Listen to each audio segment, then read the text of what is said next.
Hello. Thank you so much for joining me here in Cyberland. My name is Jocelyn Donovan, and I'm the new CPNP for Niuwasit Teg. Today, I'm going to talk about some safe pregnancy practices. Now, as a disclaimer, I want to start by saying that I and the staff at Niuwasit are not here to judge anyone. I want to identify and educate about the best pregnancy practices. That doesn't mean I expect you to follow every single one of them to the letter. While our videos are here to identify the way to have the healthiest pregnancy possible, we understand that not everyone is living in the same circumstances and that we are all going to have different pregnancies. On a personal note, I have had 2 pregnancies and I have 2 beautiful baby girls, and I did not do everything by the book, so don't worry, go easy on yourself. That being said, I think it is important to provide accurate and fact-based information to women in our community. So, the first chemical I'm going to talk about can be very harmful to unborn babies. It is present almost everywhere in our society, and you are almost guaranteed to be exposed to it during your pregnancy. Do you know what it is? Stress. Stress and the stress hormone it creates, called cortisol, can be very harmful to pregnant women and their unborn child. A high level of maternal stress can cause high blood pressure, miscarriage, premature babies, and even a lower birth weight for the infant. High levels of maternal stress are often caused by partner abuse, addiction, and multiple medical conditions, including depression and anxiety. If you're suffering from any of these conditions, please seek help. There are many organizations such as ours who want to help you be the best parent you can be. So, how can you reduce your stress? Well, you can seek out comforting people.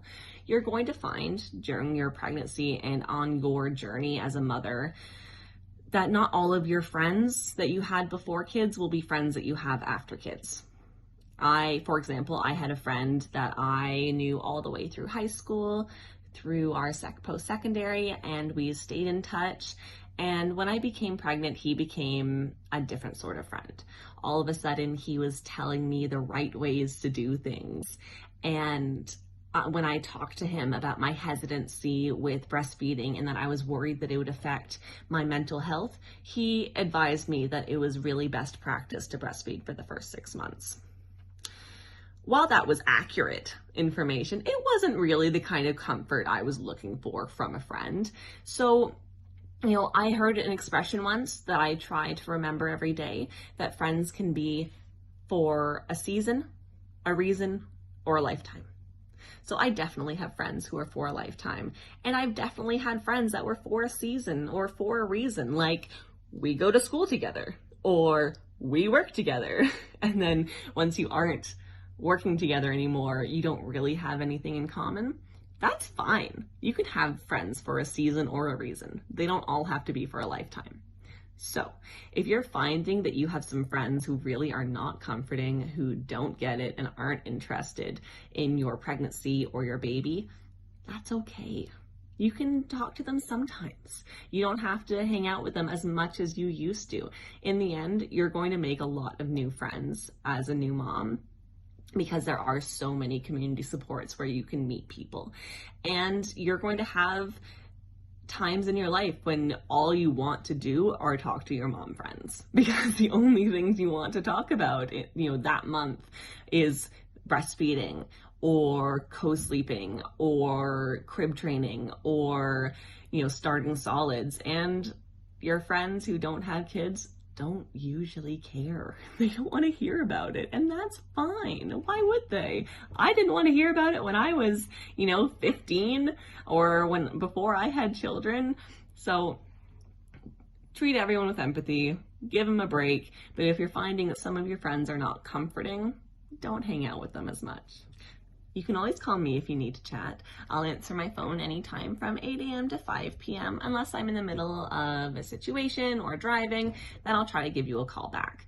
Really, call me if you just want to chat about your pregnancy or about your newborn, or if you have any questions. If I don't know the answer, I'll look it up, all right? I can also help you access resources and supplies that you'll need for your baby. So if you need diapers or wipes, absolutely, give me a call. I will get those to you.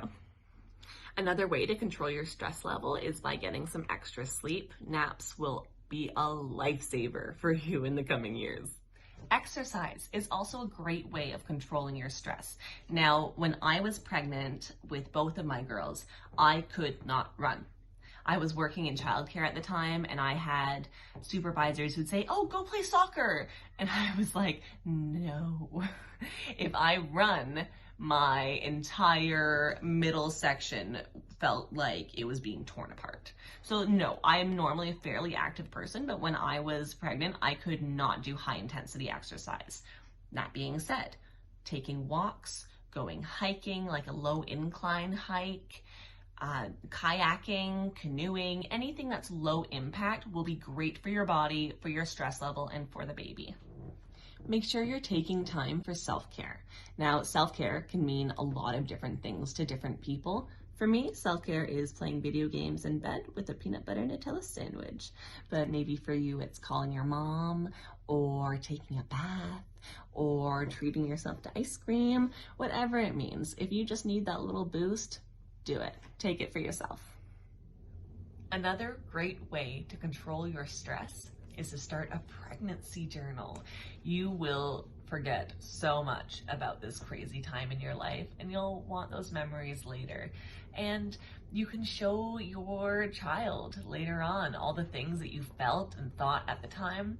Or you can be selective and just show them a couple pages, because you might not have all 100% positive feelings right now. I complained a lot when I was pregnant. So complain in your journal. Write whatever you want, and you can show it or not show it, and it can help you work through some of your feelings. But on a more serious note, if you are experiencing a mental health crisis, you probably don't just want to take a bath. You need help, and there are definitely resources in our community to help you. You can access the Six Nations Mental Health Services by phone and on their crisis line. There is the Healthy Babies program offered through your doctor, midwife, or nurse. And there's the Nova Vita 24-hour crisis line if you are experiencing any kind of partner violence or abuse and you want to get more information. You are open to call that line at any time. There's also free mental health and addiction support through Connects Ontario. Your family doctor is equipped and prepared to talk about any kind of mental illness or mental health problem, and they can come up with a treatment plan for you. Thank you so much for joining me today. I hope you learned something. If you have any tips or tricks for relieving stress or helping your mental health, please leave them below in the comments. I'd love to hear from you, and I hope to meet you soon. Goodbye.